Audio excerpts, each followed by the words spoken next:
जय हरी विठ्ठल श्री हरी विठ्ठल जय हरी विठ्ठल श्री हरी विठ्ठल. नमस्कार. प्रगती रीड्स या चॅनलमध्ये तुमचं स्वागत आहे.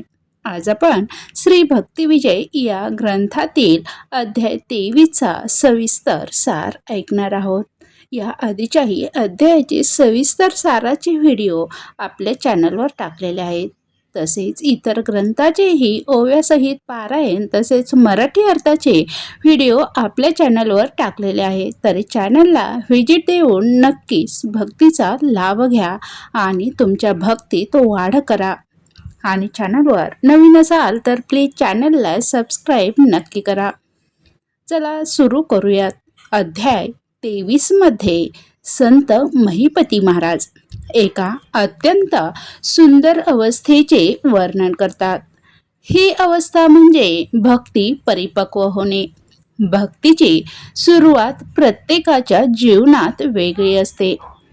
कोणी संकटामुळे भक्त बनतो, कोणी दुःखामुळे देवाला आठवतो, कोणी संत संगामुळे भक्तीच्या मार्गावर येतो. अशा प्रकारे भक्ती करण्याचे विविध मार्ग असतात. पण अध्याय 23 मध्ये सांगितलं आहे की भक्ती जर सतत केली, श्रद्धा जर तुटू दिली नाही, नाम जर अखंड घेतले तर एक दिवस भक्ती आतून जागी होते आणि नक्कीच तुमच्यावर कृपा लाभते. आणि मग भक्ताला देव बाहेर शोधावा लागत नाही, देव त्याच्या हृदयात प्रकट होतो. पुढे पाहूयात नामस्मरणाचा अखंड अभ्यास. भक्तीची खरी साधना. भक्तीची खरी साधना सुरू होते ती नामस्मरणापासून. या अध्यायात सांगितलं आहे की भक्त रोज नियमितपणे नामस्मरण करतो. नामस्मरण म्हणजे फक्त राम किंवा विठ्ठल उच्चारणे नाही. नामस्मरण म्हणजे मनाने देवाला आठवणे, श्वासात देव ठेवणे, प्रत्येक कामात देवाचा विचार ठेवणे आणि स्वतःला देवाच्या चरणी अर्पण करणे. भक्त रोज नाम घेतो म्हणून त्याचे मन हळूहळू स्थिर होते, शांत होते. मनातील वाईट विचार निघून जातात.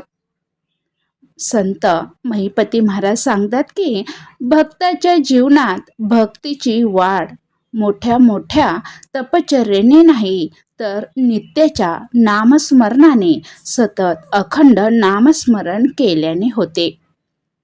पुढे पाहूयात भक्तकथा आणि कीर्तन. भक्तीला जीवन देणारे साधन.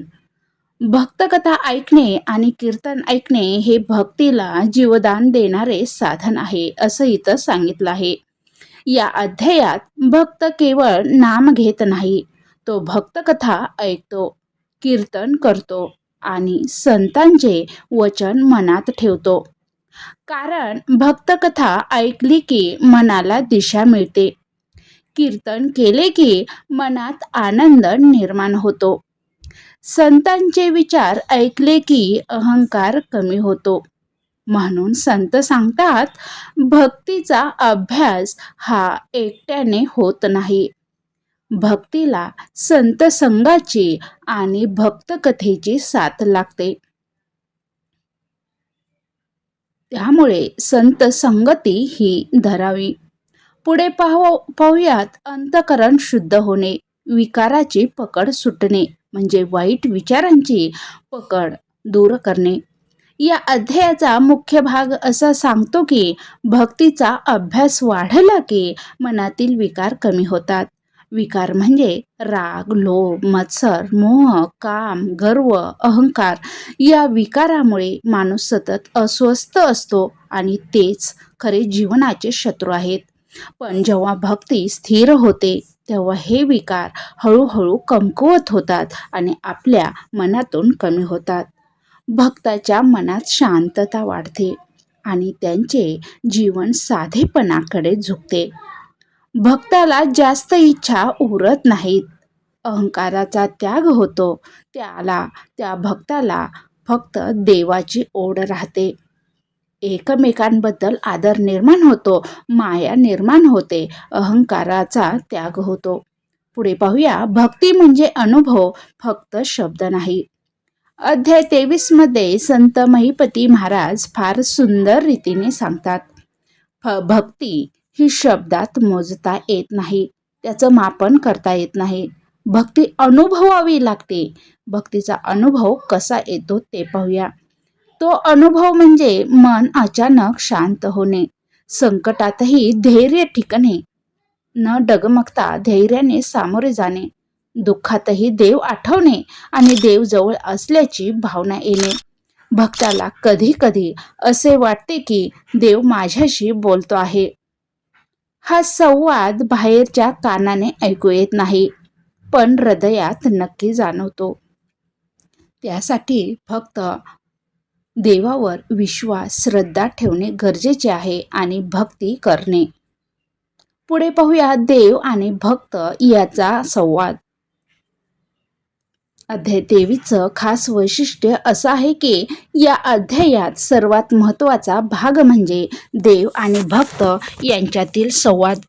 संत महिपती महाराज सांगतात की भक्त जेव्हा पूर्ण शरणागत होतो तेव्हा देव त्याच्याकडे लक्ष देतो. भक्ताची भक्ती इतकी गहन होते की देव स्वतः भक्ताला आधार देतो.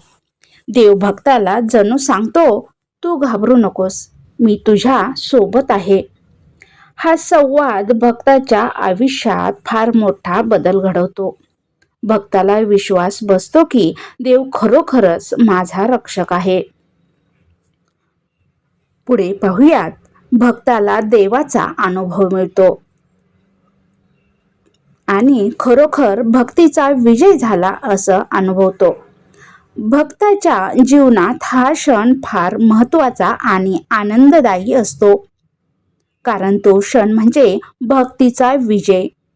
या विजयात कोणाला हरवले जात नाही, पण भक्ताच्या मनातील अंधार हरवतो, वाईट विचार हरवतात आणि अहंकाराचा त्याग होतो.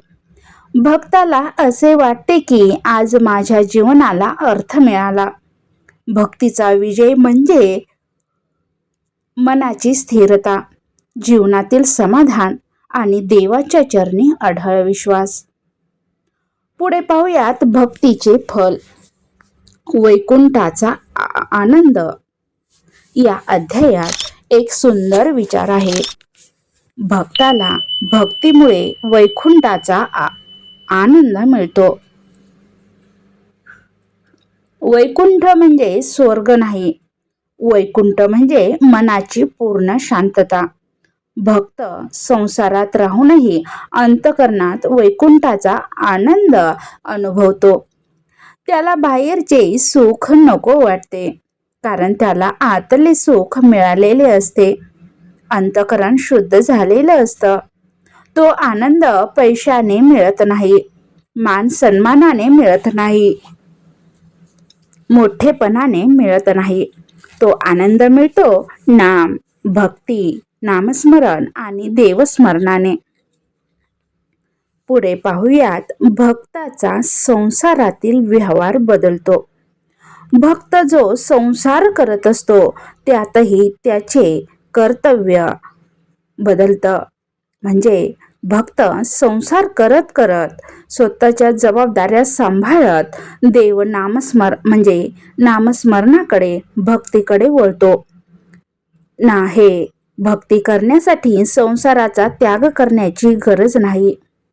भक्ती वाढली की भक्ताचा व्यवहार बदलतो. तो कमी बोलतो, कमी रागावतो, जास्त सहनशील होतो, जास्त नम्र होतो, जास्त दयाळू होतो. भक्तीचा परिणाम असा होतो की भक्ताचे मन कठोर राहत नाही. तो लोकांना त्रास देत नाही. तो प्रत्येकात देव पाहतो. प्रत्येक जीवात देव पाहतो, कारण देव हा प्रत्येक जीवातच असतो.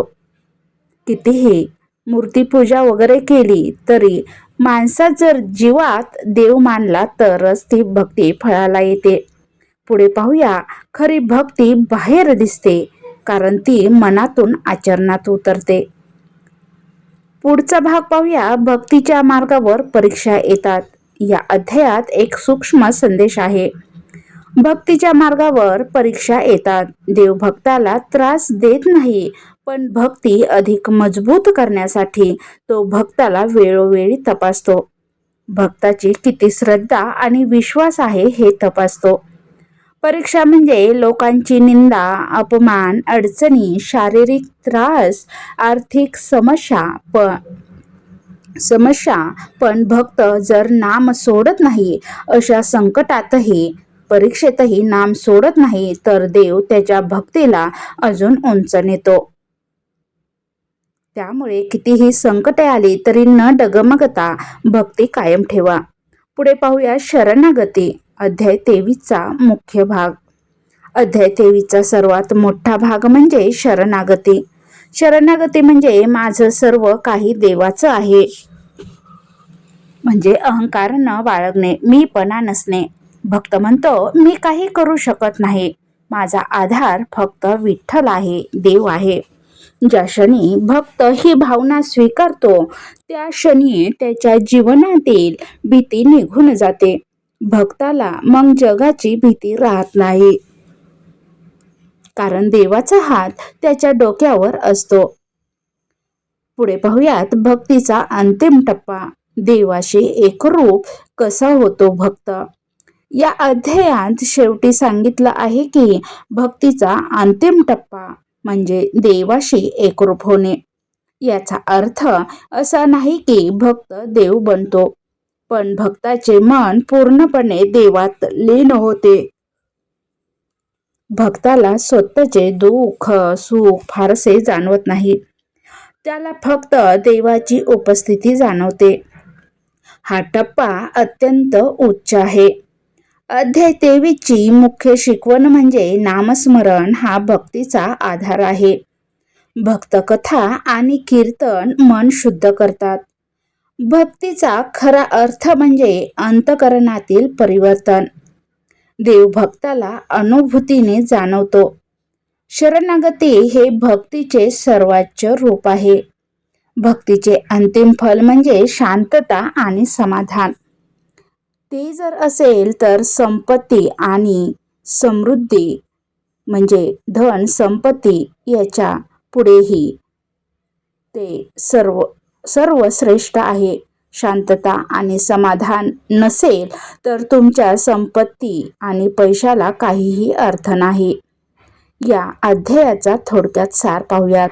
महाराज सांगतात की जो भक्त नियमित नामस्मरण करतो, संत संग धरतो, भक्त कथा ऐकतो आणि अहंकार सोडतो, त्याला देवाचा अनुभव निश्चित मिळतो. भक्ती ही शब्दांची गोष्ट नाही, ती मनाची स्थिती आहे. भक्तीचा खरा विजय म्हणजे मनातील अज्ञानाचा नाश आणि देव प्राप्तीचा आनंद. भक्तांनो, नामस्मरण आणि श्रद्धा टिकली की देव स्वतः हृदयात प्रकट होतो.